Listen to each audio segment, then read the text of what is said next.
Welcome to FlowWright version 10.5. This is a quick overview of what's in 10.5. So if you look at the revision history for 10.5, you'll see that we made some enhancements in the applications.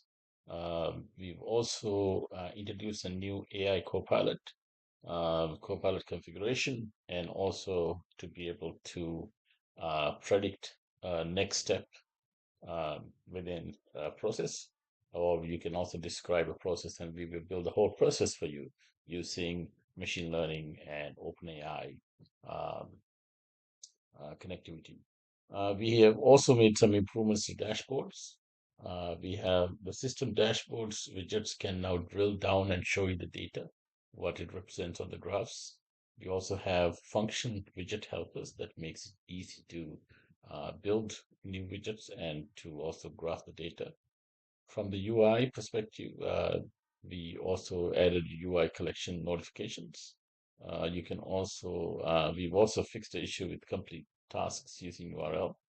And we also optimized the health check UI to use some smart refresh. On the multi-tenant side of things, we made some improvements on the tenant manager. Now the tenant manager has a default system dashboard that displays information in regards to tenants. We also have tenant manager business intelligence tools that will provide BI from tenants. We have a separate tenant manager REST API now, and also business intelligence REST API also. You can also restart the application through the tenant manager also. On the process design of things, we have, as I said, we have the AI Copilot, and this is a separate video showing the capabilities of the Copilot.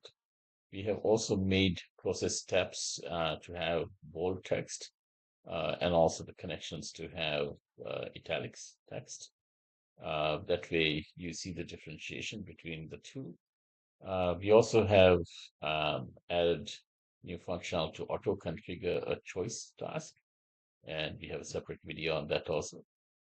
On the security side of things, we've already had rate limits limiting on FlowWright 10 against attacks. And what we have done is we have also added the ability to have a whitelist IPs. So if you whitelist your application server IP, then the rate limits are automatically ignored. We've also added rate limit logging, where it will log into the security log. And also we've added session logout configuration right within the application. On the process side of things, we made many performance improvements, especially in the process execution. You can create a new instance and execute it a lot faster now. And we've also reduced the number of database calls required to perform that.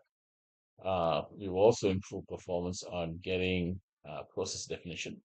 So you can get a definition any number of times. We speed up that using caching.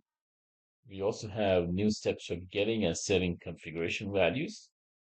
So you can store some global values that you need in our configuration manager under app settings. And you can now use steps to get and set those values. And we've also used performance improvements. We've done performance improvements in various parts of the application using object caching. When it comes to tasks, we also now you can reassign a task to multiple users. Before you were only able to select another user, but now we support multiple users. On the user side of things, we have added functionality to select and remove multiple users. You can select and make multiple users active or inactive also. So these are some of the enhancements fixes for FlowWright 10.5, and hope this list helps you and makes the product better use for you. Thank you for watching.